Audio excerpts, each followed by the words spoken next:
nosso grupo de Direito Tributário Internacional, do NEF.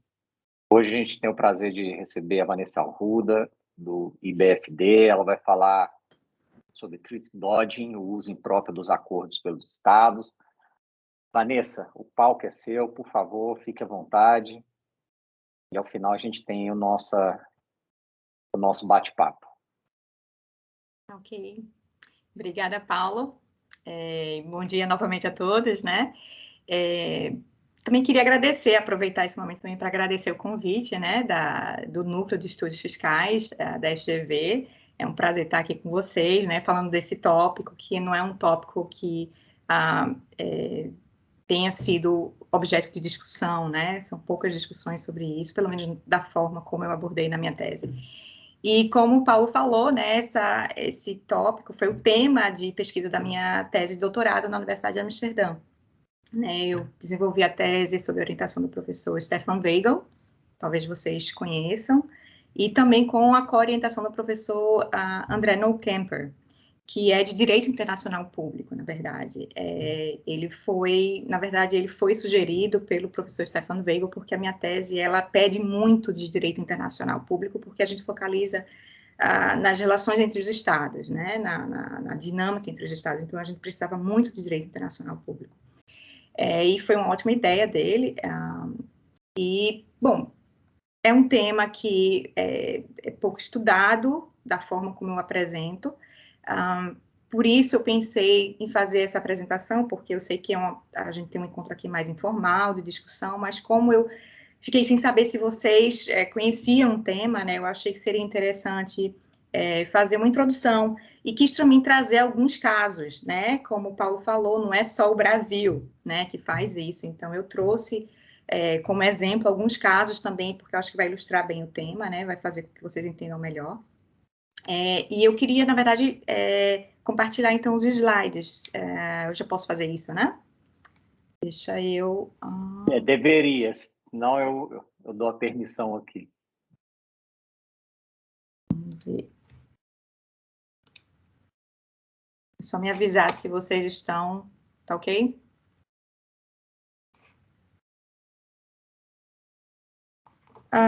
Bom, então, eu sempre gosto, antes de entrar no tema em si, de explicar um pouco o título, porque ele já diz muito sobre o tema, né? Eu não sei se, talvez vocês já tenham tido a oportunidade de dar uma olhada nos comentários ao artigo 1º da OCDE, do modelo da OCDE, né, sobre pessoas visadas. Eu, às vezes, tenho uma dificuldade, tá, em achar o termo em português, porque como a gente faz tudo em inglês aqui, mas eu acho que é pessoas visadas, né, o artigo 1º. E tem uns comentários, uma parte dos comentários ao artigo 1º, que é intitulada The Improper Use of the Convention, né, o uso impróprio da convenção. Que nessa parte a OCDE ela apresenta, né, o uso impróprio das convenções, mas por parte dos contribuintes, né, onde ela discute ali, ela mostra como os tratados eles estão vulneráveis, né, ao abuso por parte dos contribuintes, como é que os contribuintes eles podem se organizar, né, as suas estruturas, né, os seus negócios de uma forma a tentar obter vantagens do tratado que normalmente eles não teriam acesso, né, e isso seria, no caso, um abuso, né, por parte desses contribuintes, né, um exemplo, treaty shopping, né, e então a OCDE ela focaliza nisso, né, no uso impróprio, né, no abuso dos tratados por parte dos contribuintes.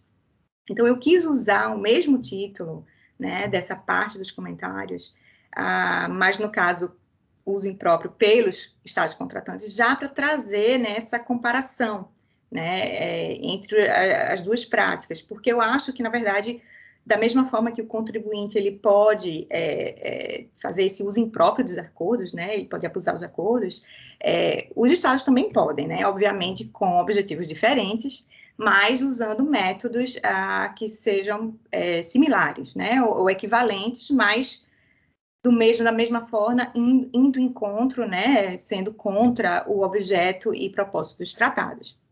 Né? Então, eu já quis trazer essa comparação inicial. Também uso, né, o termo treaty dodging, né, o tax treaty dodging, porque eu achei, primeiramente, uma coisa mais prática, né, em vez de a gente ficar sempre se referindo ao uso impróprio dos acordos pelos estados contratantes, né, e é um termo, na verdade, que eu peguei de Klaus Vogel, né? Se vocês olharem, forem atrás do o famoso livro de interpretação de Klaus Vogel, existe uma pequena, uma página só, né, sobre treaty dodging, né? Ele usou a expressão Unterlaufen em alemão, que foi traduzida para treaty dodging, né? E que ele descreve um pouco também essa mesma ideia que a gente vai apresentar aqui, mas de uma forma bem superficial. Então, eu achei interessante retomar isso, né, para ficar mais prático. Eu, em toda a minha tese, me refiro sempre a treaty dodging, aqui também vou fazer a mesma coisa. Uma coisa importante é vocês não misturarem tax treaty dodging, né, ou treaty dodging com tax dodging, né, porque se vocês lerem muito doutrina estrangeira, né, você vai ver muitos artigos sobre tax dodging, mas tax dodging, né, na verdade, é um sinônimo de tax avoidance, né, de elisão fiscal, porque você está justamente contornando, né, ou evitando, desviando do imposto, né, o dodging. Mas aqui a gente vai estar falando de treaty dodging, né? A gente vai estar contornando, desviando do tratado ou das obrigações do tratado. Então, é importante que a gente faça essa distinção, tá? Quando vocês forem pesquisar, aqui a gente está falando sobre treaty dodging, não tax dodging. Eu sempre, né, tento fazer a introdução do tema com essa comparação, porque eu acho bem útil, né? A comparação de elisão fiscal com o tax treaty dodging. Porque eles são, na verdade, métodos equivalentes, mas realizados por sujeitos distintos, né? De um lado você tem o contribuinte, do outro você tem o Estado, e com fins opostos. De um lado você tem o fim de reduzir a carga fiscal, e do outro lado você tem o fim arrecadatório, ou até de obter vantagens econômicas, como a gente vai ver um pouco adiante. Então, se por um lado você tem os contribuintes que podem fazer esse uso, né, dessa estruturação empresarial de modo a aproveitar as lacunas da lei para reduzir a carga fiscal, né, ou então, como a gente fala, eles estão agindo de acordo com a letra, né, mas não com o espírito da lei. Você também pode ter os estados contratantes agindo, né, de uma forma equivalente, quando estão no contexto internacional de tratados, quando eles estão atuando, né, através de ações ou omissões, e aí eu vou explicar um pouco isso mais à frente, dentro dessa área que é pouco regulada pelo tratado, e aqui eu me refiro na minha tese como os treaty gaps, né, as lacunas do tratado.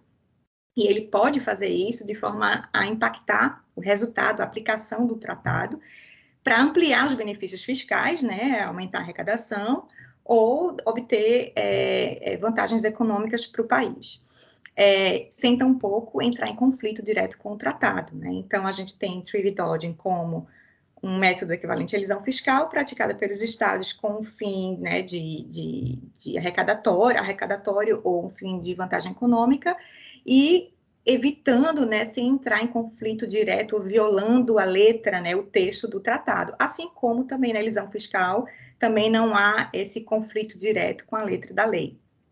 E vocês podem, para vocês terem uma ideia dessa comparação, vocês podem imaginar que os contribuintes, eles podem manusear um pouco, né, a renda dentro do grupo através de preços de transferência, eles podem tentar alocar ou atribuir a renda mais a uma pessoa relacionada do grupo que esteja submetida a uma tributação reduzida, porque está residente num país de tributação favorecida, né, e aí reduzir a carga fiscal do grupo. Você também pode ter um Estado que ele vai, através da legislação interna, agir de uma forma equivalente, vai tentar atribuir aquela renda a uma pessoa que, segundo o tratado, eles podem tributar. Então, você pode tirar essa renda de uma pessoa que você, em tese, não poderia tributar, né, de acordo com o tratado, e você atribui ela, na sua legislação interna, a uma pessoa que, segundo o tratado, você tem o poder, né, o direito de tributar. Também os contribuintes podem organizar suas transações, escolher certas formas, né, legais para as transações, de modo a receber um certo tipo de renda, né, utilizar instrumentos híbridos, né, eu quero receber juros e não dividendos, e jogar um pouco com isso, porque juros é submetido a uma alíquota menor no tratado. Você também pode ter o Estado tentando, através da legislação doméstica, requalificar, né, ou recaracterizar a renda em um tipo que esse Estado possa tributar de acordo com o tratado, né? Então, você pode fugir, digamos, de um artigo para um outro. e um artigo que seja melhor, né, que dê o poder de tributar aquele Estado. Então, eu vou explicar um pouco mais sobre isso quando a gente entrar nos casos, eu acho que vocês vão ter uma ideia melhor. Então, o perigo, na verdade, de treaty dodging, ele acontece, uma situação, na verdade, ela fica exposta, né, à possibilidade de um Estado a fazer uso de treaty dodging quando a gente está nessas áreas em que o Estado, ele tem uma certa liberdade de agir, né, ele tem uma certa flexibilidade ali. E o que ele faz? Apesar de ele ter essa liberdade, ele pode exercer essa liberdade de uma certa forma a impactar, né, o tratado. Ele muda, digamos, o pano de fundo, né, os fatos, e aí quando você aplica o tratado, ele vai ter um resultado diferente daquele que normalmente seria a expectativa legítima, né, dos treaty partners, né, dos outros estados. Então, você acaba manipulando o resultado, né, do tratado, o resultado da aplicação do tratado. Então, o que eu fiz na minha tese? Eu tentei identificar casos em que eu via esse padrão, né? Esse padrão que eu coloquei aí para vocês, ações ou omissões que não estejam em conflito com o texto dos tratados, mas que tenham impacto na aplicação desses acordos de maneira a ampliar vantagens fiscais ou econômicas para esses estados, né? Então, eu tentei verificar onde isso acontecia, né? E tentei agrupar esses casos, né, em categorias diferentes, né, de acordo com a forma como o Estado tentou fazer essa manipulação, né, e eu me refiro a essas categorias como os métodos de treaty dodging. E eu não trouxe para você todos os métodos, né, de treaty dodging da minha tese, eu trouxe alguns que eu achei, né, interessante mostrar, e a gente pode exemplificar depois, e também, claro, os métodos que eu identifiquei na minha tese não são todos os métodos existentes, né, logicamente, eu pude identificar aqueles que eu consegui, né, considerando todas as limitações da pesquisa. Uma das desvantagens do método indutivo, né, de pesquisa, que você fica restrito ao que você observa, né, mas também não significa que aquilo que você observa é tudo que existe, né? Então, podem ter outros métodos de treaty dodging e vocês mesmos também podem fazer esse exercício depois e tentar identificar práticas, né, de estados que possam se encaixar nisso. Então, quais foram os métodos, né, que eu identifiquei? Alguns deles eu estou trazendo aqui para vocês. O primeiro deles é quando o Estado ele usa sua legislação para determinar os elementos constitutivos da obrigação tributária, né? Quando ele está determinando aqueles elementos que são necessários para se construir a obrigação tributária para que ele possa cobrar o imposto. Então, quando você está determinando a hipótese de incidência, né, a base de cálculo, a alíquota, quem é o contribuinte, qual é o imposto, né, quem atribui essa renda, enfim, todos esses elementos que, na verdade, são de competência dos estados e não do tratado, né? No tratado, você normalmente não vai ter essa informação. Então, o Estado, ele tem um pouco de liberdade ali, ele pode né, legislar sobre isso, mas ele pode fazer isso de uma forma a impactar, né, o tratado, por exemplo, ele pode tentar recaracterizar um imposto em um tipo de imposto que caia fora do campo de aplicação, né, do tratado, do artigo 2º, né, que é sobre os impostos visados, né, justamente para que ele não fique sujeito à limitação do tratado, mas eu vou entrar nisso um pouco depois.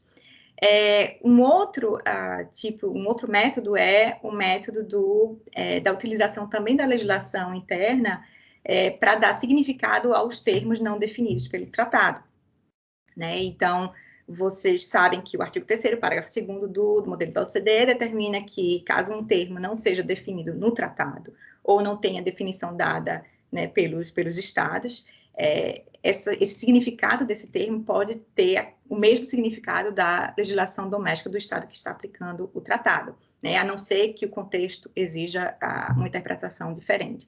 Então, existe dentro dessa regra uma certa margem, né, para os Estados de utilizarem as suas definições domésticas, né, para certos termos, e eles podem também tentar fazer isso de forma a impactar o tratado e ter um resultado benéfico para eles, né? E a gente vai ver isso um pouco mais adiante também. Você pode tentar redefinir, né, uma renda em um outro tipo de renda, né, que você, segundo o tratado, pode tributar, porque você saiu de um artigo e foi para um outro artigo do tratado. Um outro método é o método da omissão legislativa, o treaty underride. Né? Nesse caso, é quando a inércia do Poder Legislativo, né, de cumprir todas aquelas etapas, os passos internos de aprovação interna, para se fazer a incorporação dos tratados naquele sistema do país. Então, você simplesmente não ratifica, né, o tratado, você atrasa ou posterga essa ratificação para além do que seja o razoável, né? Porque você está impedindo, você quer impedir o tratado de entrar em vigor, né, e de que ele seja aplicado. Uma outra forma também de treaty underride é quando algumas cláusulas do tratado, elas exigem que haja uma regulamentação interna, né, eles exigem que haja, como eles chamam de uma domestic framework, né, que você crie um sistema, uma regulamentação interna para que você possa fazer uso daquele artigo. Um exemplo disso é o Mutual Agreement Procedure, né, o procedimento de acordo mútuo, né, que você às vezes precisa ter uma regulamentação interna para você criar um procedimento para que aquilo possa ser usado, né, e no momento em que você não faz isso, você simplesmente não conseguiu dar efetividade àquela cláusula no tratado. Um outro tipo existem todos esses métodos que eu venho falando até agora para vocês, são métodos através do Poder Legislativo, né? Mas o Poder Executivo também pode interferir na aplicação dos tratados através de circulares ou instruções, né? Alguns atos do Poder Executivo, e eu vou trazer para vocês um exemplo também lá na frente de o dodging interpretativo, né? Através de atos interpretativos, que você pode também modificar o resultado do tratado. E, finalmente, o dodging passivo, que é o dodging que o Estado, ele passa a tolerar esquemas de treaty shopping, né, com o intuito de atrair investimentos, né, de tornar aquele território, aquele país atrativo para os investimentos, né, e assim obter umas vantagens econômicas para o país, né. Não tem um fim arrecadatório, como nos outros casos, né, ele, na verdade, vai perder até uma certa renda fiscal, mas ele faz isso em nome dessa vantagem econômica, né, e de crescimento econômico e de atrair investimentos. Mas isso, muitas vezes, vai de encontro ao objeto e propósito do tratado. Enfim, todos esses métodos, né, na verdade, eles são usados pelos estados para se obter algum objetivo, e eu coloquei aí bem rápido para vocês. Ele pode tentar implementar esse método para alterar a divisão da competência tributária no tratado, né, digamos que em uma situação, normalmente, ele não teria a possibilidade de tributar, né, aquela renda, e fazendo esse dodging, né, ele consegue alterar para passar a tributar, ou para reduzir algum obstáculo, né, então ele modifica aí, né, ele faz o equilíbrio, né, ele faz um desequilíbrio na repartição da competência tributária. E ele pode também tentar impedir simplesmente a aplicação do tratado, né, como a gente viu aí, não ratificar o tratado, ou tentar criar uma nova situação que caia fora do campo de aplicação do tratado, né, e assim ele foge daquele tratado, ou porque ele virou uma situação completamente doméstica, ou porque ela virou uma situação que está fora do campo de aplicação dos artigos 1º, o artigo 2º, né, os impostos visados, por exemplo. E, finalmente, ele também pode fazer isso para conferir benefícios do tratado, né, a contribuintes, em casos que não deveriam ser, que deveriam ser negados, né, no caso, quando ele tolera o treaty shopping, né, ele faz isso para obter uma vantagem econômica para o seu país, para aquele território. Vou dar uma passada aqui rápido. Bom, eu vou começar a explicar para vocês, dar os exemplos, né? O primeiro exemplo, na verdade, é até do Brasil. Achei interessante trazer logo esse de início, que até acho que vocês conhecem mais que eu. O primeiro exemplo é referente àquele método, né, de elementos constitutivos da obrigação tributária. Então, quando o Estado está legislando sobre né, que tipo de imposto vai ser coletado, ou quem é o contribuinte, né, qual a base de cálculo, etc. Então, nesse caso, é o caso da CID, né, é um caso em que, na prática, né, eu entendo que houve uma transformação, né, uma conversão de parte do imposto de renda retido na fonte sobre royalties na CID, né, e na CID que, como vocês sabem, está fora do campo de aplicação dos tratados. Então, você saiu de um imposto que tinha uma limitação, né, do tratado, porque ele cai dentro do campo de aplicação do tratado, para uma contribuição que não está submetida aos tratados e, por isso, ela pode ser cobrada.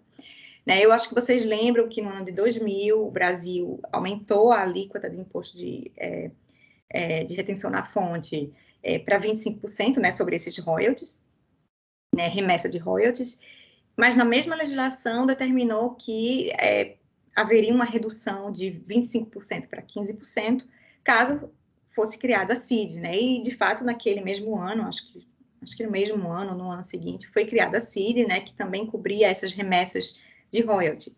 Então, o que aconteceu, né? A gente saiu de uma situação inicial em que o Brasil cobraria 25% de retenção na fonte de imposto de renda. Esses 25% seriam reduzidos para 15%, porque a maioria dos tratados do Brasil, nesse caso, reduz a 15%, e o Brasil teria essa perda de 10% de imposto de renda. Então, quando o Brasil reduziu a alíquota do imposto de renda a 15% e automaticamente criou esses 10%, eu entendo que ele apenas transformou, né, essa perda desses 10% de imposto de renda em 10% da CID, que não está sujeita ao tratado. Então, no final, ele recuperou esses 10% e, no total, ele consegue cobrar os 25%. Né? Então, você vê que com essa recaracterização, né, de uma porção do imposto, você conseguiu tirar ele do âmbito de aplicação do tratado. Né? Aqueles 10% agora estão fora e não se submetem mais à limitação do tratado. E o interessante é que a CID, na verdade, é muito difícil realmente de você dizer que a CID ela está sujeita ao tratado, né? Porque primeiro a CID é uma contribuição, então fica difícil você dizer que ela é, né, similar ao imposto de renda, ela vai para um fundo específico, etc. E também tem a questão da CID ser cobrada do residente, né? Ela não é retida na fonte, né? Ou seja, ela não é um imposto do não residente, ela é cobrada do residente. Então, o Brasil também teve essa troca, né, de quem é o contribuinte, né? E fazendo isso, ele tornou a situação, essa parte, né, dessa renda, desse imposto, com um problema completamente doméstico.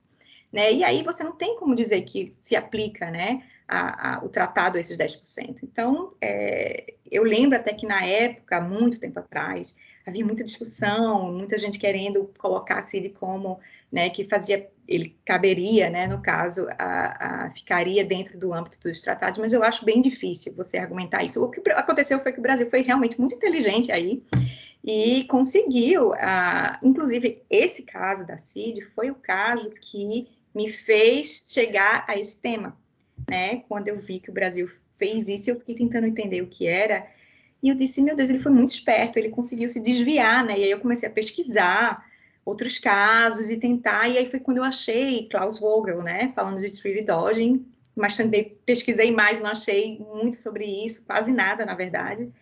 E aí comecei a bolar essa ideia, né? Ver outros casos similares e criar um pouco essa linha de raciocínio, né? Então, assim, tem esse exemplo, né, da CID com referência ao imposto, e eu também coloquei aqui, tinha colocado uma notinha aqui para me lembrar para falar para vocês, da economia digital, né, porque esse problema, esse método, né, de você recaracterizar o imposto, ele acontece muito hoje em dia, ele está bem atual no contexto da tributação da economia digital. Porque eu não sei o quanto vocês estão acompanhando sobre todas essas discussões da economia digital, mas se vocês estiverem, né, vocês sabem que existe toda essa discussão agora sobre esse problema, né, de como tributar, né, o problema dos países de mercado, né, em tributar os provedores de serviços não residentes, né, porque até então, né, essa tributação acontecia pela constatação do estabelecimento permanente, né, desse não residente do país. Então, você conseguia tributar uma porção daquele lucro ali. Mas com a economia digital, esses prestadores de serviços, eles hoje em dia não precisam mais ter essa presença nos países, né? Então, como você não consegue mais constatar, né, caracterizar um estabelecimento permanente, como você vai tributar, né? Como é que aquele país de mercado vai conseguir tributar? Então, existe toda essa discussão hoje em dia, né, de repensar uma forma em como se tributar esse não residente, né, sem estabelecimento permanente. Né, e essa discussão toda está acontecendo no Inclusive Framework. Eu não sei no Brasil se a gente está usando uma outra expressão, mas e dentro do Pilar 1, né, o Pilar 1 da discussão, é como fazer, né, dar esse direito agora a esses países de mercado. O que é que aconteceu? Essa discussão começou, na verdade, com o BEPS, né, o BEPS Action 1, a Ação 1, e aí se desenrolou, não teve resultado, e aí se transformou no Pilar 1, e aí muitos estados disseram, olha, eu não vou esperar essa solução global de como é que eu vou instituir meu imposto interno aqui, imposto digital, né, os digital taxes, ou digital service taxes, né, muitos estados começaram, né, e só foi aumentando ano após ano. Então, o que é que aconteceu?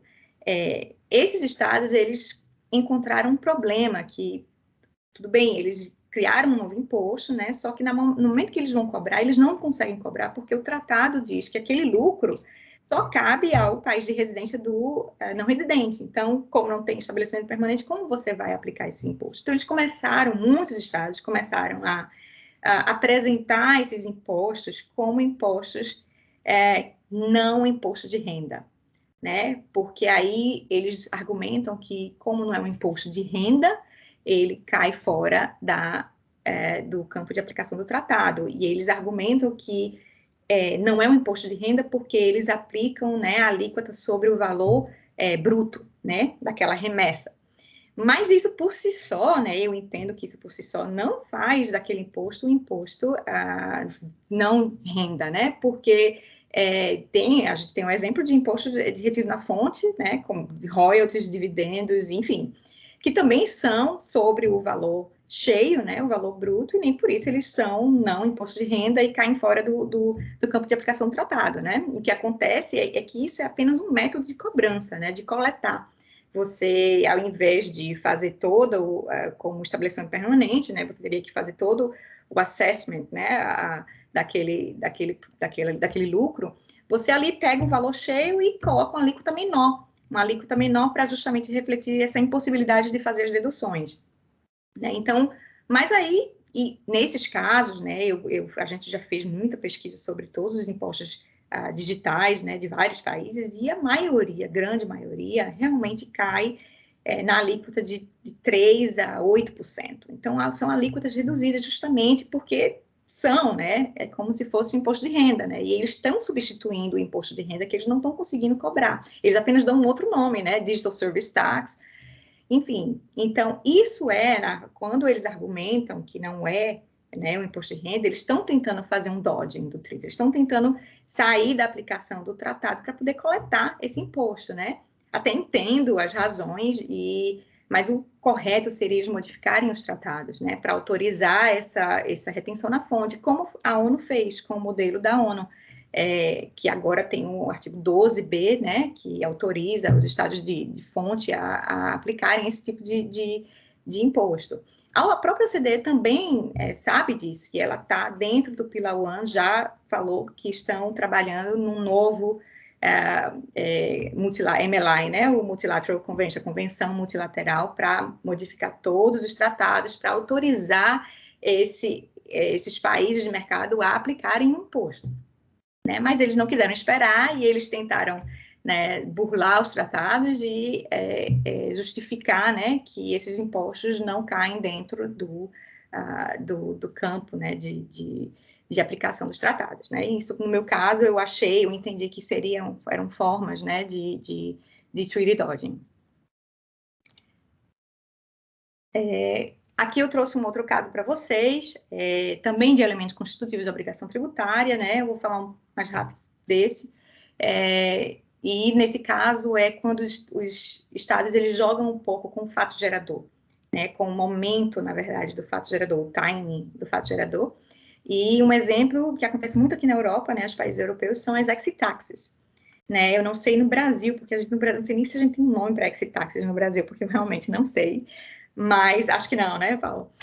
E aí, então, esses exit taxes, né, talvez vocês já conheçam, eles, basicamente, o Estado, ele determina, né, que o momento do fato gerador, né, digamos, o momento da venda das ações ou a disponibilização daquele ganho aconteceu no momento X, fictício, né, bem antes do momento real. Né, e ele faz isso porque ele quer que o fato gerador aconteça no momento em que o tratado permite que esse Estado tribute a renda. Porque se ele for esperar até a venda real, digamos, dessas ações, ele lá na frente não vai ter mais essa possibilidade de tributar. Né? E por isso que o nome desses impostos, desse imposto é exit taxes, porque eles são aplicados normalmente para as pessoas que estão emigrando, né? As pessoas estão mudando de residência. Então, o que é que o Estado faz? Logo antes de ter essa mudança da residência, digamos, 10 minutos antes de eu me tornar não residente, né, o Estado considera que eu vendi minhas ações e realizei esse ganho, e como eu sou residente, né, o tratado diz que ele tem o direito de tributar e ele pode tributar esse ganho, né, mesmo que eu não tenha vendido e que eu talvez venda só daqui a 15 anos. Então, é uma forma também dos Estados tentarem cobrar esse imposto, né, e desviando um pouco, né, saindo de uma situação em que eles não teriam direito de tributar para uma situação diferente em que eles podem tributar. E existe até, assim, eu coloquei isso na minha tese, né, inclusive eu vou falar um pouco disso mais na frente, mas é até bom para vocês começarem a pensar um pouco, né, muitas vezes, a maioria desses exit taxes são considerados impostos anti-elisão fiscal, né? Porque eles são destinados justamente a tentar pegar essas pessoas que estavam mudando de residência apenas para fugir da tributação. Então, a motivação dos exit taxes é uma motivação anti-elisiva, né? E aí, o meu questionamento, até que eu coloco para vocês, a gente pode discutir depois, é se vocês acham que isso, né, por ter essa motivação, a gente poderia, digamos, extinguir a punibilidade, né, apesar de ser, né, um método de dodging, né, se ele poderia legitimar, né, essa atuação do Estado. A gente pode discutir também, eu vou voltar a esse assunto mais lá na frente, quando a gente falar sobre o objeto e propósito do tratado, mas eu queria já que vocês tivessem isso em mente, né.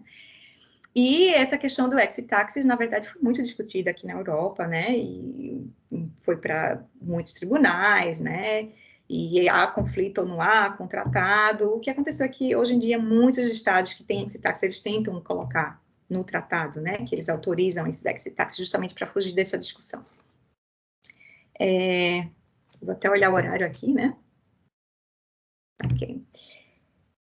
Um outro método, né, um método que eu mencionei para vocês, de utilização da legislação doméstica, né, para dar o significado de termos que não estejam definidos nos tratados, né, porque, como eu falei anteriormente, se tiver um termo no tratado que não tenha sido definido pelo tratado, ou não tenha sido acordado entre os estados, e você pode usar o significado na lei doméstica do estado que esteja aplicando aquele tratado, exceto se o contexto exigir uma interpretação diferente.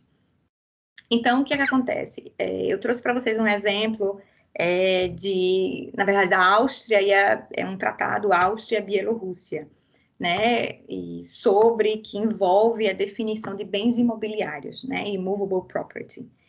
E o que é que aconteceu? Bom, bens imobiliários no tratado não é definido, né, a definição fica com a lei doméstica, e o artigo 6º, que trata sobre rendimentos de bens imobiliários, determina que esses rendimentos de bens imobiliários serão tributados exclusivamente pelo estado onde esses bens imobiliários estejam localizados, né? O estado do bem. E aí, o que aconteceu? A Bielorrússia, ela fez uma legislação, né? Ela aprovou uma legislação que determinava que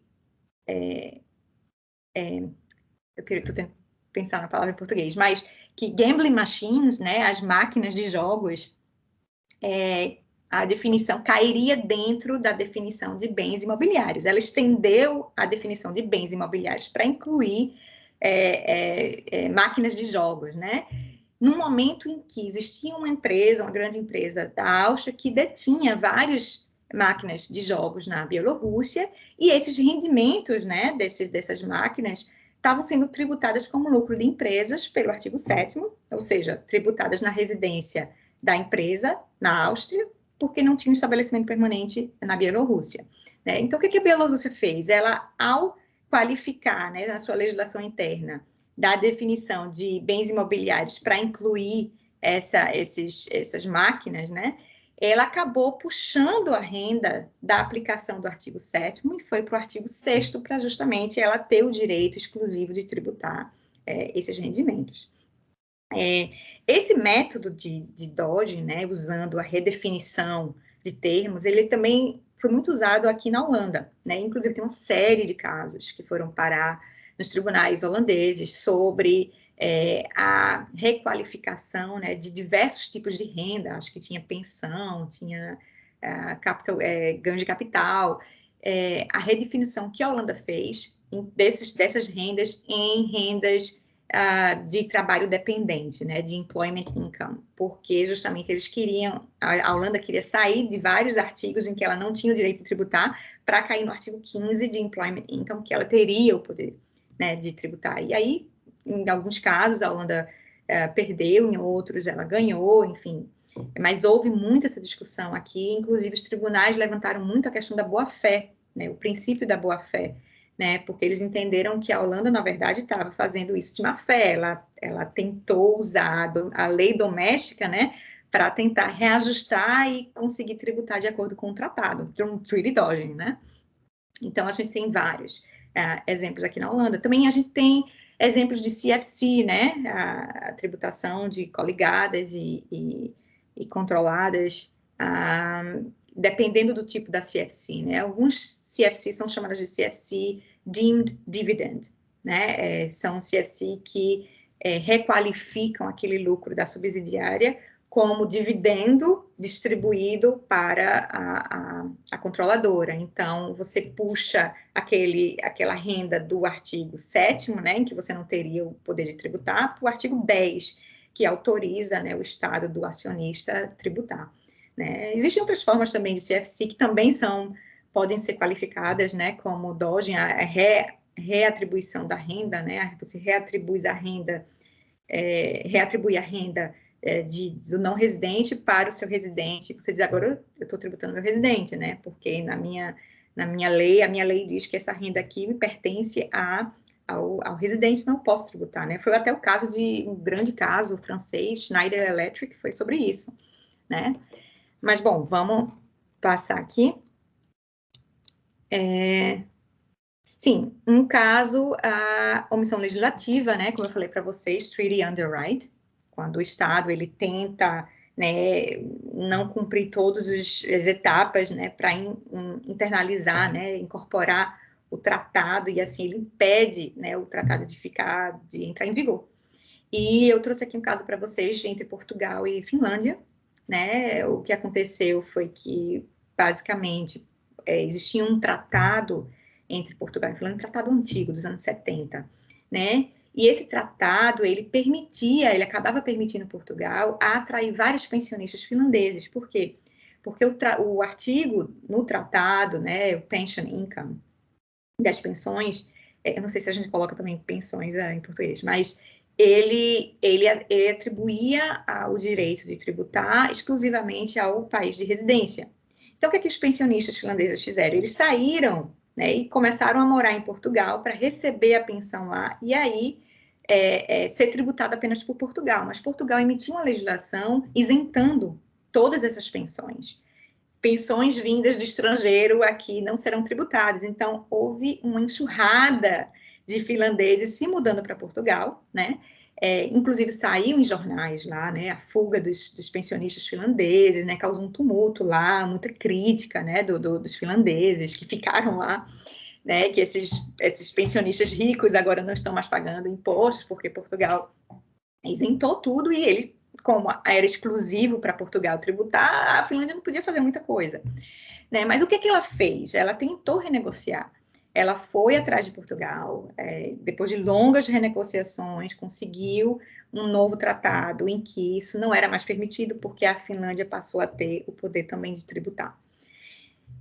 Só que o que aconteceu? Portugal aceitou, né? Provavelmente a Finlândia deve ter, né, dado alguma coisa em troca, né, em outros artigos, mas Portugal aceitou, eles assinaram em 2016 e a Finlândia imediatamente ratificou, né, o o tratado, só que Portugal não ratificou naquele ano, não ratificou no ano seguinte, não ratificou no ano seguinte, e aí a Finlândia começou a emitir queixas formais, né, de que Portugal estava retardando, né, a entrada em vigor desse tratado, e obviamente Portugal estava fazendo isso porque ele não queria que esse tratado entrasse em vigor, o outro ia ser revogado, e ele não ia poder mais atrair esses finlandeses, né, então ele ficou simplesmente empurrando com a barriga, né, até que a Finlândia desistiu, e em 2019, né, decidiu pôr fim ao antigo tratado, né, o tratado dos anos 70, como punição, né, já que você não quer o novo, então você também não vai ter o antigo, e aí agora não tem mais tratado, porque até hoje Portugal, bom, até hoje eu digo, até o ano passado, né, porque foi quando eu vi a última vez, mas a Finlândia não tinha ratificado, né, então não tem mais tratado, e aí a Finlândia aplica a sua legislação doméstica e ela começou a aplicar uma retenção na fonte, né? Você pode ir embora, mas eu vou reter na fonte aqui porque agora eu estou livre para fazer o que eu quiser. Então esse caso foi um caso bem claro, assim, de que Portugal tentou, né, impedir a aplicação do tratado, né? E aí isso vai um pouco de encontro a algumas regras de direito internacional público que eu vou falar lá na frente.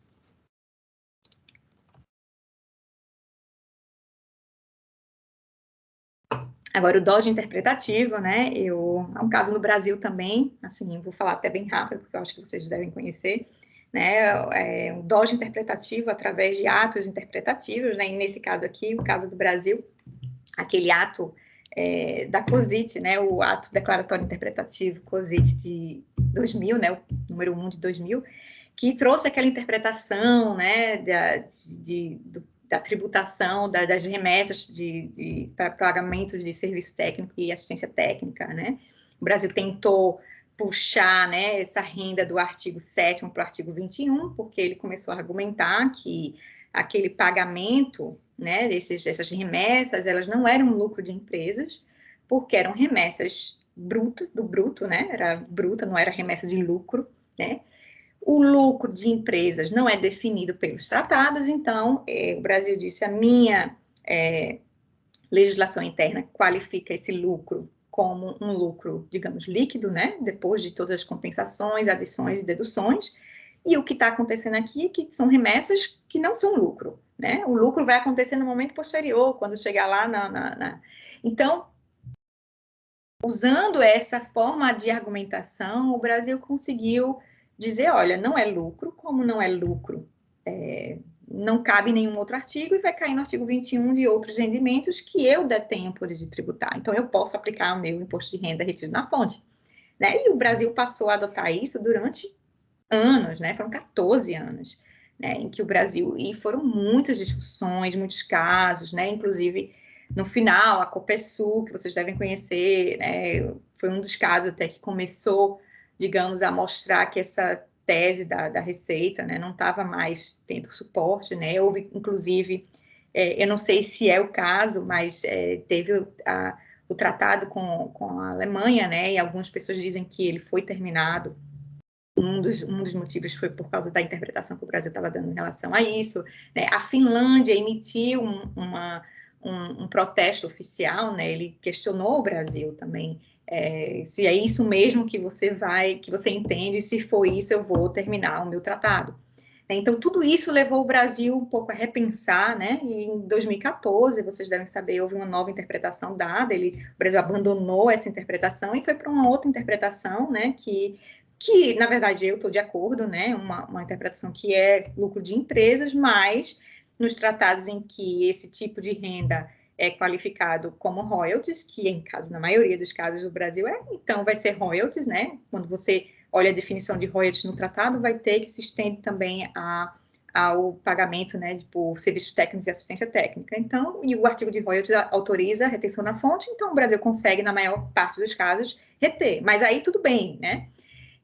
Então, nesse caso também eu entendi que houve, né, essa forma de dodging, né, a tentativa, né, de você mudar de um artigo para o outro, usando um ato interpretativo, né, porque a legislação em si, ela não foi modificada para atingir isso, né, a legislação, ela sempre existiu, então foi a interpretação dada, no caso pela Receita, que teve esse impacto na aplicação do tratado.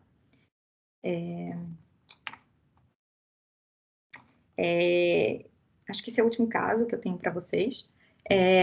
Um caso de auditing passivo, né?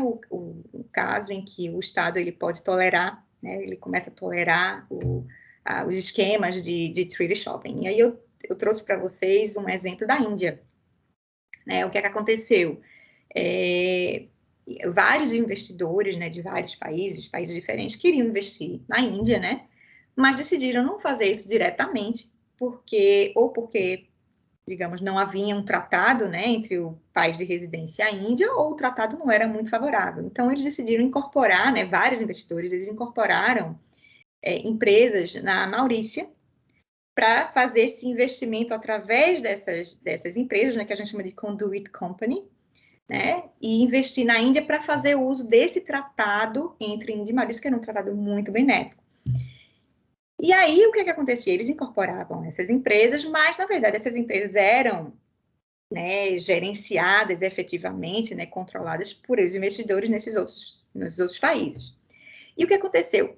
O fisco indiano, né, os auditores fiscais da Receita Federal indiana, eles começaram a questionar essa residência, né? Eles recebiam os certificados de residência e viam que os certificados de residência na Maurícia eram puramente baseados em incorporação. E eles, quando analisavam a situação, eles viam que essas empresas eram basicamente, efetivamente, gerenciadas pelos seus investidores lá fora, né? É o Place of Effective Management. Então, eles começaram a questionar essa residência, dizer, olha, não vou considerar você residente aqui na Maurícia, né? Você está residente lá fora, então você não pode usar esse tratado. Quando houve esses questionamentos, né? O que aconteceu? Vários investidores começaram a retirar os seus investimentos da Índia. E isso causou um certo tumulto interno, né? E houve alguma instrução interna, né?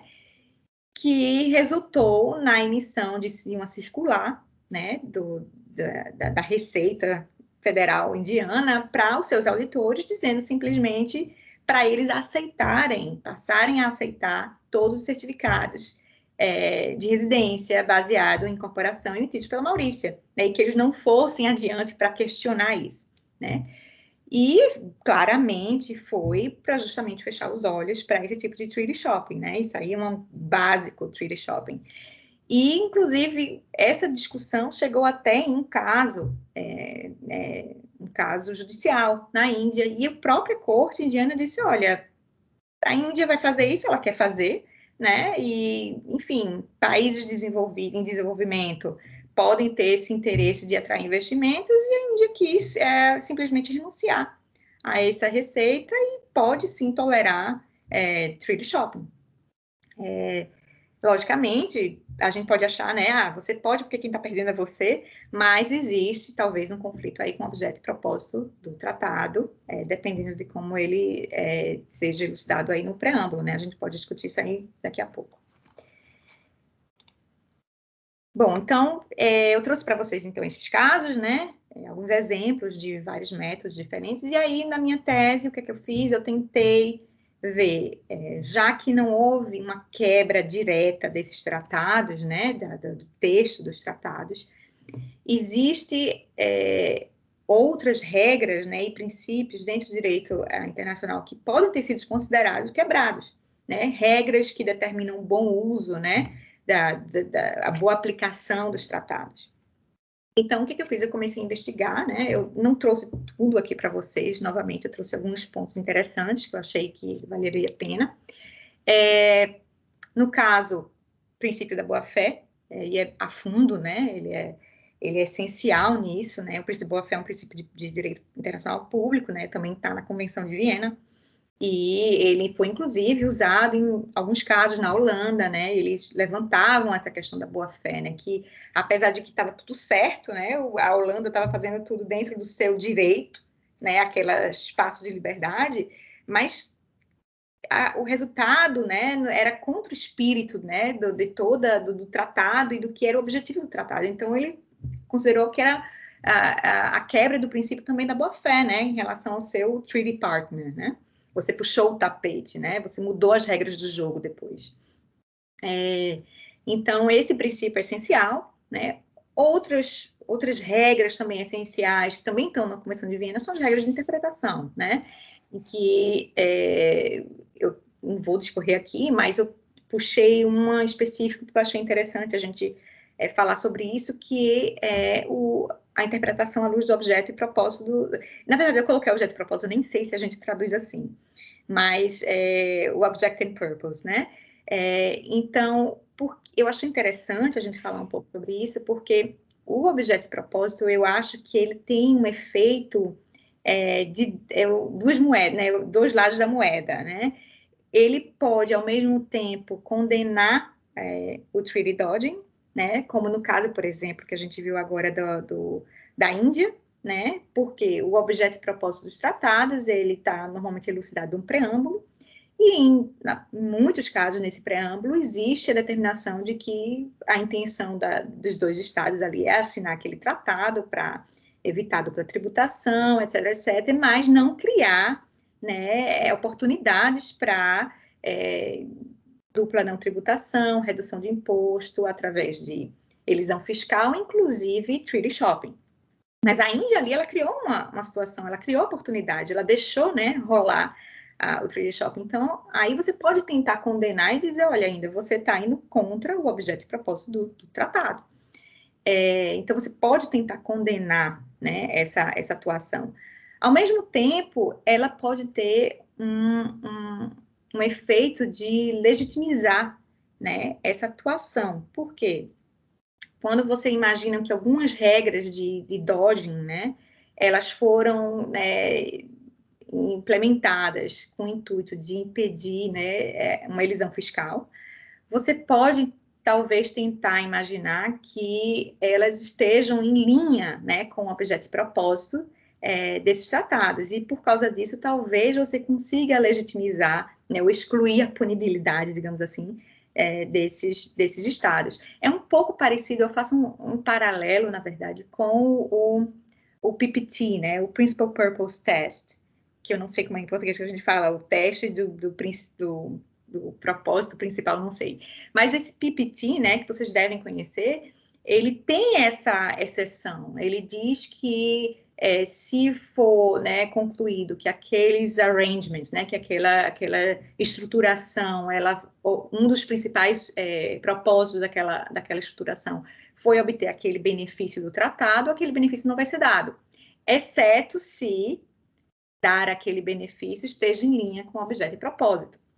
Então, eu achei que você poderia inverter um pouco isso e também aplicar para o treaty dodging, né? Você, em tese, está errado, né? Mas que se for em linha com o objeto e propósito, você, na verdade, teria essa extinção da punibilidade, digamos assim, porque você não está com fim meramente de arrecadar, você está com fim aí de tentar impedir uma elisão, né? Um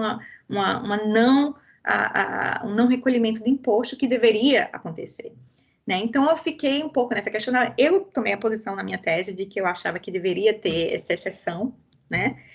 Mais lógico que a minha opinião, e também eu acho que é discutível, né? Acho que dá margem aí para a discussão. Outros limites que eu também tentei identificar foram em outros tipos de tratados, né? E convenções que, porventura, tenham sido assinadas pelo Estado. Né? Tem as convenções de direitos humanos, né? Como a Convenção Europeia de Direitos Humanos, a Convenção Americana de Direitos Humanos, que dão certas garantias, né? Os direitos fundamentais do contribuinte, que os contribuintes podem tentar usar, né? Caso eles sejam afetados, né? Com dupla tributação, etc. Então, eles podem tentar limitar, né? Ou contestar essa atuação do Estado. Também tem os tratados bilaterais de investimento, né, em que o Estado, quando ele assina, ele passa a oferecer certas garantias aos investidores, né? Então, basicamente, ele se compromete a fazer com que aquele cenário de investimento ele não se modifique muito, né? Então, você pode, aí tem várias cláusulas, né? Tem Tax Stabilization Clause, né? Tem várias outras cláusulas que podem ser retomadas aí para condenar esse treaty dodging, né? E hoje em dia está sendo muito usado, né? Aqui fora, né? Nos arbitration courts, né? Boards, as câmaras de arbitragem, existe muito a utilização, às vezes, dos tratados bilaterais para se condenar alguma atuação tributária, né, do país. Então, eu achei que isso aí também poderia ser, porque você oferece uma segurança jurídica e depois você tira, porque você muda as regras do jogo, né? Então, aquele investimento agora vai ser tributado de uma forma completamente diferente do que era para ser.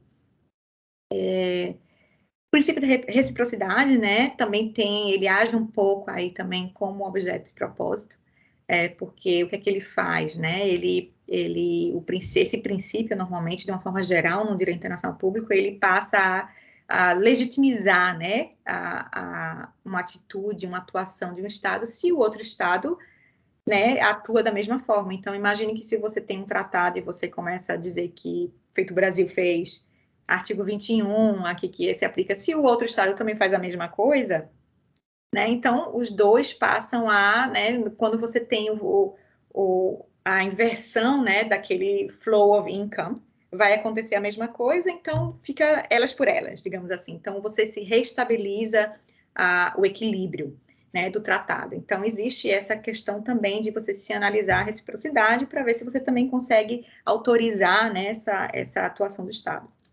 E eu achei também importante trazer, agora no final, é um artigo que pouca gente conhece, né, um artigo 18 da Convenção de Viena. É um artigo que diz que os Estados eles têm a obrigação de não frustrar o objeto e propósito dos Estados antes mesmo da entrada em vigor do tratado, né? Então, no momento em que você assina o tratado, você já cria essa obrigação, né, de respeitar a expectativa legítima do outro Estado e de você tem que se abster, né, de agir de uma forma contra o objeto e propósito do tratado, inclusive de retardar, né, de não incorporar, né, não ratificar o tratado. Então, isso é um artigo que, inclusive, a Finlândia poderia ter argumentado isso. Então, ele impõe um limite, né, a esse dodging, você pode achar, mas o que é que a Finlândia pode fazer? Ele, né, simplesmente não quis, enfim, não quis ratificar, mas não existe essa não quis, né? No momento que eu assino, eu crio já essa expectativa e essa obrigação, de acordo com a Convenção de Viena, né? Eu não coloquei aqui para vocês muitas outras coisas da minha tese, porque, logicamente, não ia caber, né? Mas eu falo muito sobre a questão da extinção, né? De você poder extinguir o tratado, né? Pela quebra, né? Pela violação do tratado ou pela mudança fundamental das circunstâncias. Você pode exigir isso. Também falo muito sobre a importância de fazer o protesto oficial, né? Você emitir um protesto para evitar, né, o que eles chamam em direito internacional a quiescence, se você tem uma certa prática, né, do outro Estado que dura muito tempo, notória, e você simplesmente não diz nada, você pode, às vezes, cair nesse quiescence, né, ele pode se concluir que você passou a aceitar, né, aquela atuação. E um artigo muito importante é o artigo 45 da Convenção de Viena, que ela impede você de pedir a extinção do tratado se você fica impedido, né, de usar, né, os artigos que autorizam você a pedir. Eu não sei como a gente fala em português, mas é termination, né, do tratado. Então, você fica impedido se você aquele assunto específico, você foi considerado como se você não reclamou, né? E você foi considerado como se tivesse aceitado aquilo, né? Então, o protesto oficial ele é muito importante. No momento em que existe uma prática, né? O normal seria você emitir algum protesto para você já se resguardar desse direito de poder lá na frente terminar, se for o caso, terminar o tratado. E por último, aqui eu só coloquei para vocês algumas proposições que eu fiz, né? Na verdade, algumas medidas que podem talvez ajudar, né? Seria a inclusão nos tratados de alguns artigos que peçam, né? Que exijam a consulta entre os países, né? Quando um país fizer alguma coisa que, né, impacte o tratado, que eles devam se consultar para analisar os efeitos no tratado e fazer as necessárias modificações no tratado, se for o caso, né? E tem um artigo, apenas achei um artigo, né, que foi na Convenção do Japão e Estados Unidos, que tem algo nesse sentido, né? E eu fiz também uma proposta de um modelo também de um artigo que eu usei com base numa cláusula opcional que existe agora nos comentários do artigo 1º, também um pouco similar a essa do Japão e Estados Unidos, também exigindo essa consulta, né? Mas com a diferença de que se não houver resultado, né? Porque o outro país pode simplesmente dizer, não, mas não é nada, de você ter aquele artigo que foi afetado, ele perde, né, a sua efetividade, né? Então, se realmente outro país se negar a ajustar ou a dialogar, você pode simplesmente, aquele artigo específico, perder a validade, né? Isso aí é uma cláusula que, na verdade, existe como cláusula opcional nos comentários da OCDE, mas com um momento para uma questão específica de redução de alíquota, enfim. Mas eu peguei ao mesmo, né, a ideia e trouxe para cá. E outra também sugestão que eu fiz foi a recriação, na verdade, de um subcomitê na ONU, porque em 2005 houve uma comissão na ONU, na verdade, que foi uma comissão para análise do improper use of the convention, né, dos abusos das convenções, e, na verdade, ela estava analisando os abusos das convenções pelos contribuintes, mas... E aí em um certo momento, essa comissão começou a se dar conta de que a mesma coisa acontecia com os estados, né? Exatamente isso que a gente está discutindo. Então, eles começaram a incluir nos seus relatórios uma seção, né? Uma parte que era sobre os abusos, né? Por parte dos governos, né? Dos países. E eles chegaram a emitir, acho que uns 2 relatórios sobre isso, mas no último relatório, o relatório final, eles disseram que eles não podiam mais falar sobre esse assunto, porque estava fora do mandato deles, né? O mandato deles era analisar os abusos por parte dos contribuintes, mas que eles deixavam ali como sugestão a criação de um subcomitê específico para se estudar um pouco mais esse assunto. Mas isso foi em 2005 e isso nunca aconteceu, então eu meio que relembro um pouco aí na minha tese, talvez, a ideia de se criar, de fato, um subcomitê na ONU, até na OCDE, sobre esse assunto. Bom, gente, é isso. Eu espero que tenha sido claro e, logicamente, a gente pode discutir algumas coisas. Vocês também podem sempre me escrever se não der tempo da gente discutir tudo. Eu fico aberta aí se vocês precisarem de material, né, qualquer coisa. E também, logicamente, na minha tese vocês vão encontrar muito mais sobre o assunto. Vou terminar aqui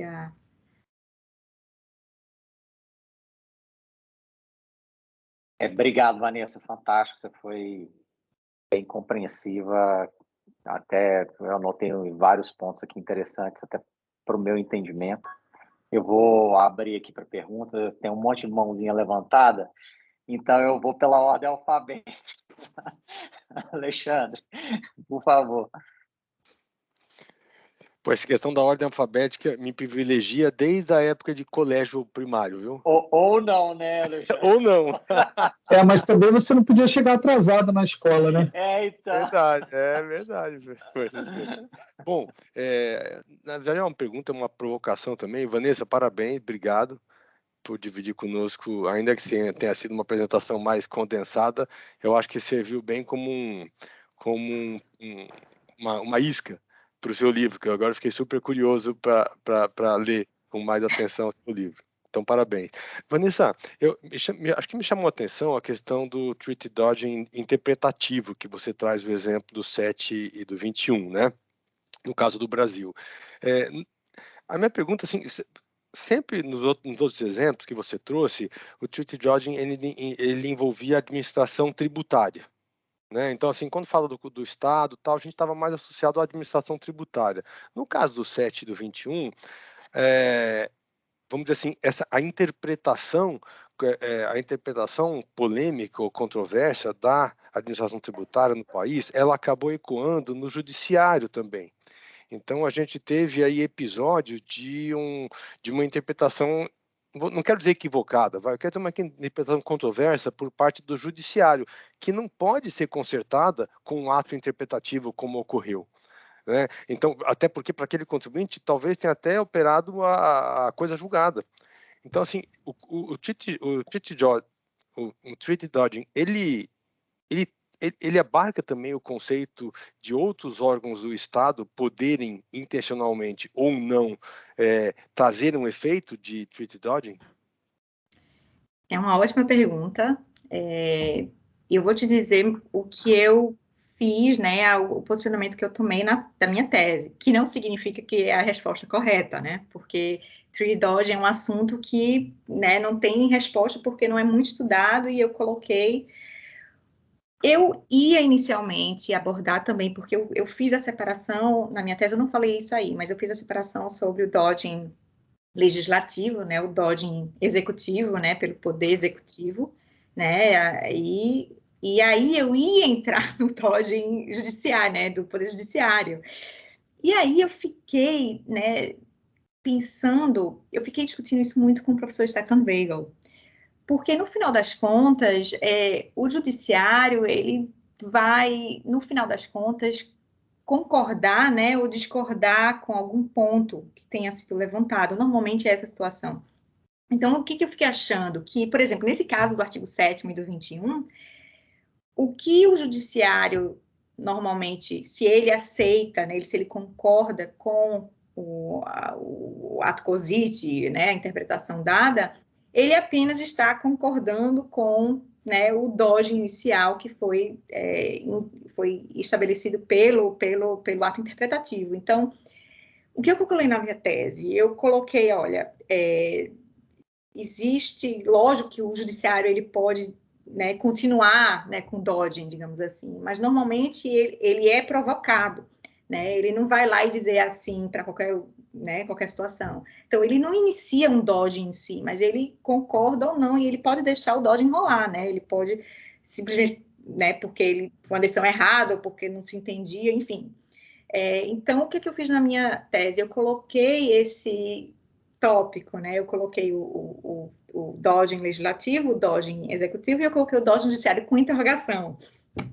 Porque eu achei que eu tomei a posição de que, na verdade, eles viriam a confirmar ou não um dodging feito por um outro ente, né? Então, eu simplesmente deixei meio que assim, não quis analisar decisões, né, para dizer se a decisão é dodging, essa não é, porque eu achei que no final das contas eu estava confirmando ou não um dodging que era anterior, né, que foi feito pelo próprio Estado, né, ou Poder Legislativo ou Poder Executivo, né, inclusive também a mesma coisa com análises, né, aqui na Holanda, dos tribunais, desses casos, né, da legislação holandesa, né, então achei que ia ficar meio que retomando as mesmas discussões, só que, né, judiciais, então eu meio que disse, bom, eu entendo aqui que o judiciário, ele vai concordar ou não, então ele vai aceitar aquele dodging ou não, né, mas que a fonte, a originária, ela vem antes. Essa foi a posição que eu tomei, mas logicamente, isso aí, né, esse tema ainda né, não tem muito escrito sobre isso. Então, a gente está aqui para debater e construir. Obrigado. Fiquei mais curioso ainda do que eu já estava para ler sua tese. Obrigado. Acho que é o Márcio, né, Márcio? Está com a mão próximo aqui na lista. Bom dia, Vanessa. Parabéns aí pela tese, pelo tema, né? Eu tenho uma pergunta, uma observação, uma informação. Quando você falou sobre a questão da economia digital, do BEPS Pilar 1, né? Do IR, que não é bem um imposto de renda, porque alguns países introduzem uma DST, e que aí vem a discussão se aquilo é um imposto sobre a renda ou se é um imposto sobre uma base bruta, né? E eu não sei se você sabe, mas recentemente os Estados Unidos, o Departamento do Tesouro americano, introduziu um TD 9959, que é agora de janeiro, né, em que é uma norma exatamente que afeta a compensação, ou poderia afetar a compensação que havia do imposto de renda retido na fonte no Brasil, né, porque o nosso imposto de renda é sobre uma base bruta, né, 15% do valor da remessa. E me parece que é exatamente uma reação aí do Treasury Department, né, e do IRS americano em relação aos países que estão introduzindo esses Digital Service Tax na onda aí do Pilar One, e eles estão dizendo que não vão reconhecer como crédito isso lá nos Estados Unidos, a não ser que esse suposto imposto de renda fosse um imposto de renda nos moldes do imposto de renda norte-americano. Então, tem essa instrução normativa, né, deles agora. Aqui está causando, não sei se você está acompanhando, mas aqui no Brasil está causando uma grande discussão. Aí tem vários especialistas debatendo esse assunto. E aí você falou que a solução seria, por exemplo, um tratado. Mas a gente sabe que não tem tratado entre Brasil e Estados Unidos. E mesmo que tivesse um tratado agora, isso vai entrar numa fila lá que nos Estados Unidos, na fila do Senado americano, leva, sei lá, 5, 10 anos. Você, além do tratado, nesse caso específico, por exemplo, do imposto de renda retido na fonte do Brasil, com essa norma agora dos Estados Unidos, você vê uma outra solução a mais curto prazo, para quem, por exemplo, não tem um tratado, ou para mesmo quem tem o tratado, se entrar, e aí pode, na questão que você falou do treat dodging por inércia legislativa, né? Até o Senado ratificar esse tratado, isso pode levar uma década, né? Então, eu não sei se você acompanhou esse ato, é uma sugestão, né, porque está impactando aqui no Brasil, e a pergunta é se, além do tratado, haveria uma outra solução em termos de aplicação de reciprocidade ou alguma coisa assim. Obrigada, Márcio. Um ótimo tópico, na verdade. Inclusive, para a gente ver como essa questão da caracterização do imposto pode jogar dos dois lados, né? Porque o que é que os Estados Unidos fez? Ele tentou retomar toda essa argumentação de vários países, dizendo que não é, né, um imposto que caia no âmbito dos tratados, e eles, olha, já que não cabe, não tem obrigação, né, de acordo com o tratado, também de dar o crédito, né? Então, ele realmente foi bem também inteligente nisso. É verdade que somente o tratado em si não iria, né, de todo modo, resolver isso, porque mesmo que você coloque no tratado que aquele país de fonte tem o direito de tributar, se os Estados Unidos diz, você tem o direito de tributar, mas eu só vou dar o crédito se for um imposto de renda, né? O que eu acho interessante os Estados Unidos argumentar isso em relação ao Brasil, porque eu até entendo ele tentar argumentar isso em relação aos Digital Service Taxes, né, porque eles fazem uma legislação diferente, é um outro nome de outro imposto, né, eles fazem toda uma questão de separar do imposto de renda, e já o nosso imposto de renda é um imposto de renda, sempre existiu, né, sempre teve, não é um imposto novo, sempre se deu crédito, então, assim, é uma interpretação bem particular, né, dos Estados Unidos.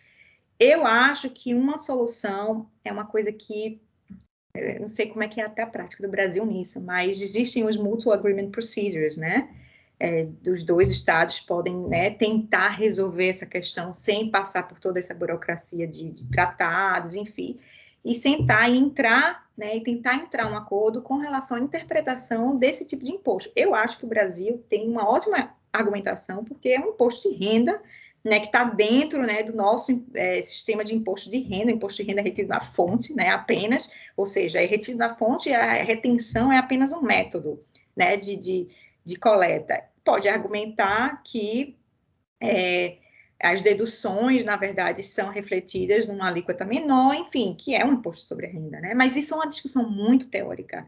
Eu acho até que é uma discussão que precisa ser feita, né, de uma forma melhor. Está tendo muita discussão, telefone sem fio, né, sobre o que é, sempre, não é turnover tax, porque eu posso cobrar né, para repassar esse custo para o cliente, né? Mas isso por si só também não faz e torna isso um consumption tax, né? Enfim, eu acho que é um assunto até muito interessante para se escrever. Acho que o Mutual Agreement Procedure seria uma solução, uma tentativa, né, de solucionar. Não acho que, no caso do Brasil, os Estados Unidos têm razão. Eu acho que nossa retenção na fonte é imposto de renda e cabe, sim, cai dentro do tratado, e por causa disso os Estados Unidos é obrigado, bom, a gente não tem tratado, né? E aí vai depender, então, se eles também não quiserem dar, enfim, da aí... reciprocidade, né? Exato, A gente tem exato. resolvido com a questão da reciprocidade, né? Até hoje. Isso é uma boa ideia, é uma forma de pressionar, né, os Estados Unidos a quererem dar esse crédito para também receber do outro lado, né? Mas é uma boa ideia também. Obrigado. Acho que é você, né, Michel, tá próximo na lista. Tudo bom, Vanessa? Parabéns pela apresentação. É um tema realmente que a gente não pensa muito, a gente só vê os problemas quando chegam na prática, quando estão no tribunal já, né? A gente não reflete eles de antemão. Até ouvindo aqui sua apresentação, eu fiquei com algumas... Tem uma questão que você pontuou, o dodge interpretativo, o dodge impassivo, e a meu ver isso está muito ligado com a própria soberania do Estado, né? Porque, afinal de contas, é muito delicado eu falar para um Estado, não, você não pode interpretar dessa forma ou dessa outra forma. Em relação a isso, para mim fica muito difícil falar isso é um dodging ou é uma interpretação legítima do próprio texto do tratado, né? Afinal de contas, quem determina o que é interpretação ou o que é manipulação, acho que foi o termo que você usou em algum momento ali. E até em relação a essa questão do dodging passivo, que você deu o exemplo da Índia em relação às Ilhas Maurício. Esse é um caso que, a meu ver, ele é muito interessante porque ele traz qual que é o limite de tolerância que o Estado tem que ter com o planejamento tributário. Eu acho que a questão vai muito mais além do que o simples dodging, porque, afinal, o grau de tolerância de um Estado em relação ao planejamento tributário, ou abuso, se entender que é um abuso de tratado aqui, que o investidor que investe via Ilhas Maurício para chegar no mercado indiano está abusando, e eu tolerar isso, será que eu tenho que ter um referencial de qual abuso que eu tenho que tolerar ou não? Então eu vou ter que admitir que o modo como eu aplico a cláusula PPT, se eu estiver resguardando mais o direito do contribuinte ou menos o direito do contribuinte, se eu estiver interpretando mais subjetivamente ou mais objetivamente, também é um treaty dodging. Eu acho que, para mim, isso fica muito difícil de distinguir, né? Eu também ia falar em relação a essas questões do DST, você já se adiantou, né? Porque realmente fica bem delimitado ali. Ou não é um imposto sobre a renda, né? Isso aí é uma coisa que a gente ainda não tem a cláusula DST para saber desde logo, se é ou não. Isso aí a gente só vai saber quando ela for regulamentada, né? E que, a meu ver, muitas dessas questões do trade dodging, elas seriam resolvidas em alguma forma por instrumentos que já existem, né? Então, é o que você acabou mesmo de responder pro Márcio. Olha, eu posso até aceitar a sua interpretação, tanto por via da interpretação da autoridade administrativa, ou alterando a sua legislação doméstica, mas eu não vou te dar o crédito por isso, porque para mim isso não é artigo 6, isso é artigo 7º. Então, é você que corra atrás.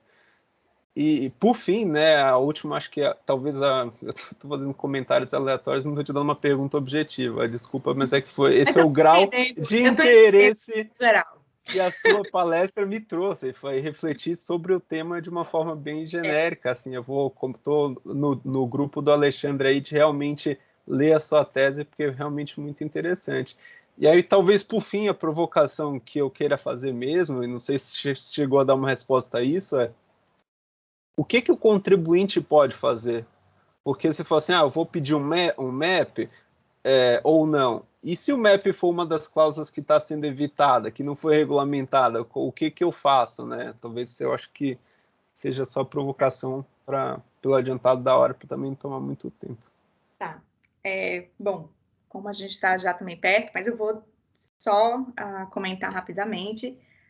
A resposta para a sua última pergunta sobre o que o contribuinte pode fazer, eu abordei na minha tese. Na verdade, tem um capítulo no final da tese, que são as medidas disponíveis, né, tanto para os estados como para os contribuintes, né? Então, lá eu coloco, né, a lista de opções, né? Também tem o MAP, mas também tem ações judiciais, né, que é o que acontece mais. Também tem algumas formas de atuação de pessoas, né, privadas, no âmbito internacional, em arbitration boards, né? Tem até, inclusive, existem muitos arbitration boards e também convenção interamericana e convenção europeia de direitos humanos, né, que autorizam o legal standing do indivíduo, né? Então, você tem... Eu discorri, né, várias opções, então não vou falar sobre tudo aqui porque a gente não tem tempo, mas aí você pode olhar depois na tese.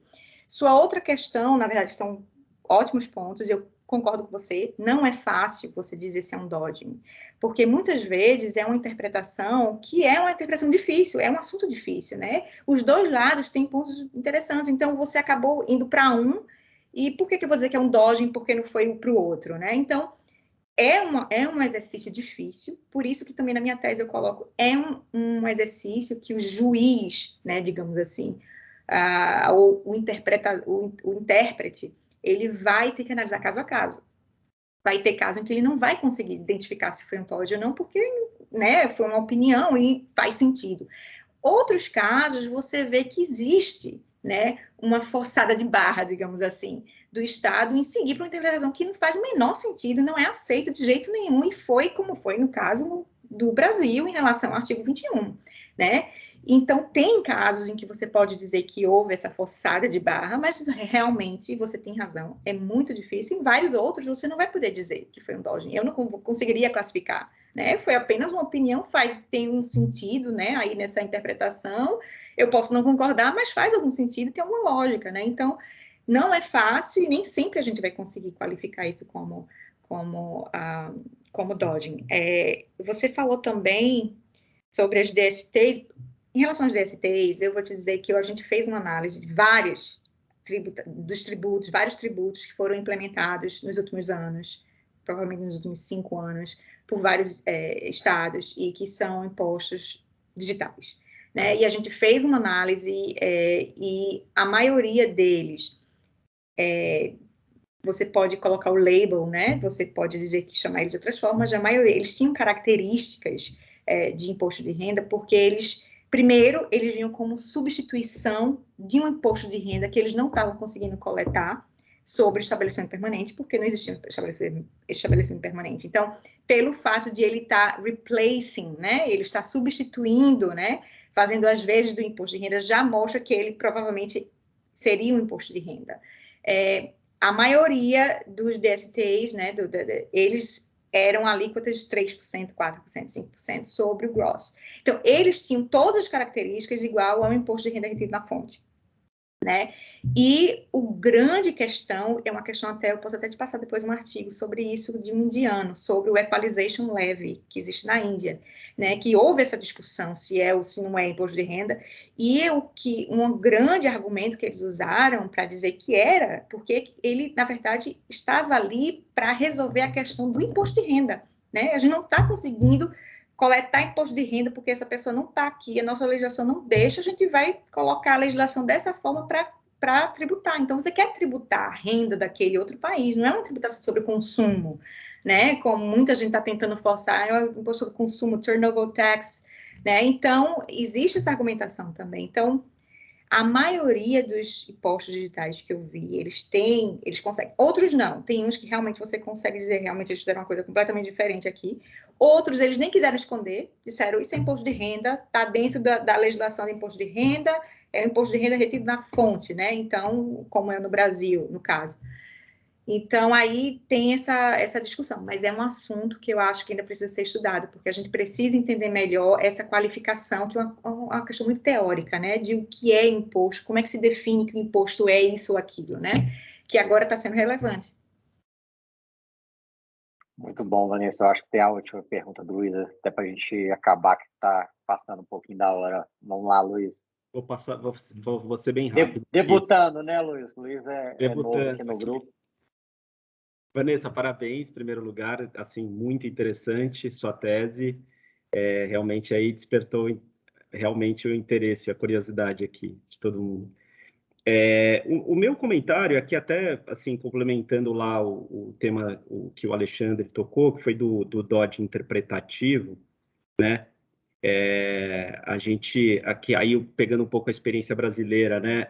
A gente, enfim, a solução até que você comentou, que foi dada em 2014, enfim, de seguir o tratado, no sentido de, o que tem a previsão de serviço técnico dentro do escopo do artigo 12, que dá poder para o Brasil tributar, e o que não está recai no artigo 7º.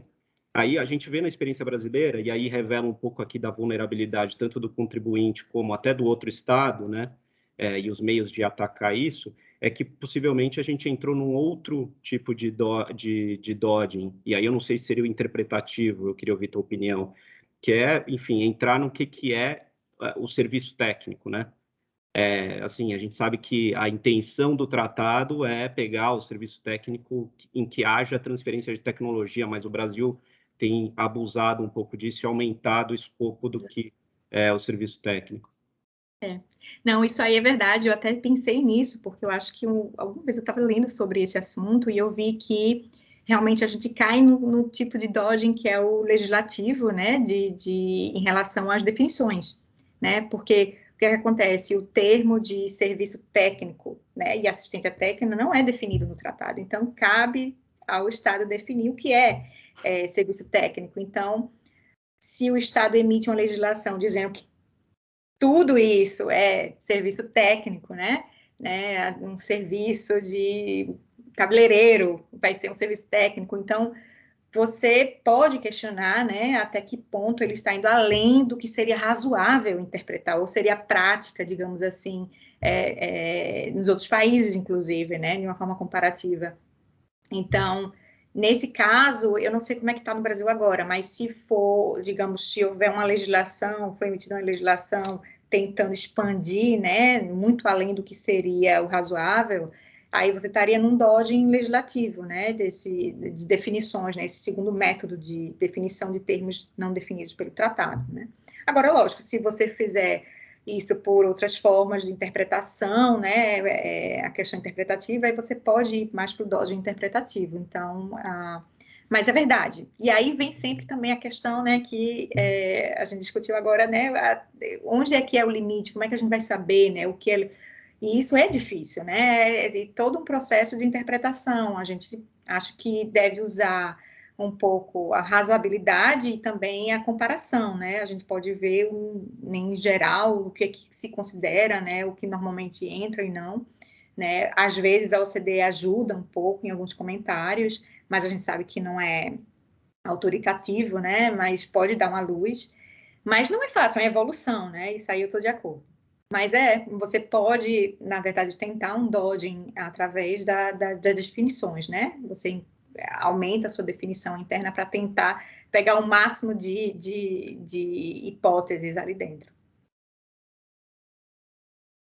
Vanessa, eu acho que é só te agradecer pelo seu tempo, sua disponibilidade de falar com a gente.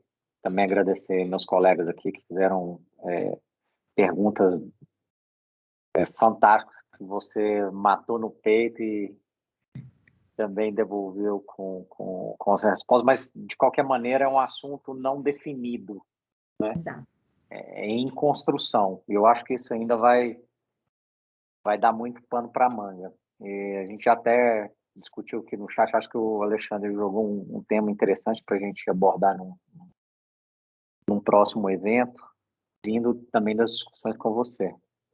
Então, agradecer em nome do NEF a sua presença, deixar as portas abertas e sempre que você quiser vir discutir com a gente, por favor.